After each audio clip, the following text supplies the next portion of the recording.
台南品味周的开幕正式开启喽！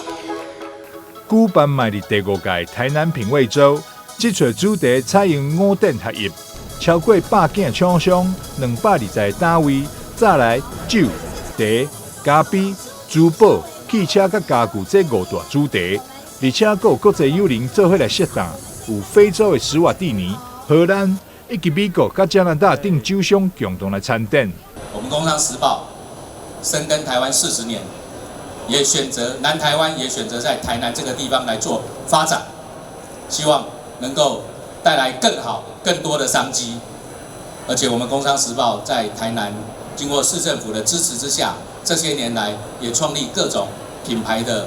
一些展览，包括机械展、绿色产业展、汽车展，以及现在的第5届的品味周。台南市长委特表示，台南品味周这个展览举办已经迈入第5届，到现在已经拍响知名度，尤其佫选到这么好的场地举办，不但交通便利，佫有体验也舒适，更当创造出4赢局面。台南市商业会跟《工商时报》一起协力办起这个已经建立品牌，而且充分展现台南品味的一个展览。因为这是第5届，所以是在我在担任市长第1年的时候开始举办第1届，那已经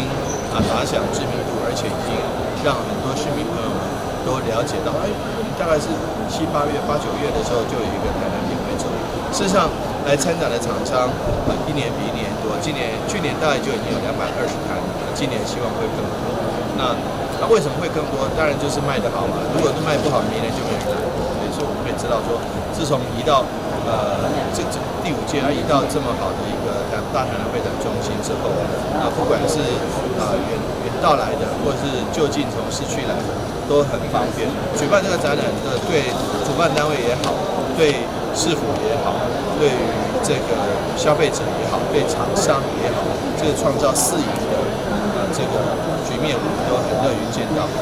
台南品味周展期自9月8号到9月10号，每天上午10点到下晡6点开展，地点伫台南高铁站边仔大台南会展中心举办。中秋要到啊，想要经礼品送予亲友联络感情的消费者，这个展览应该是袂歹的选择。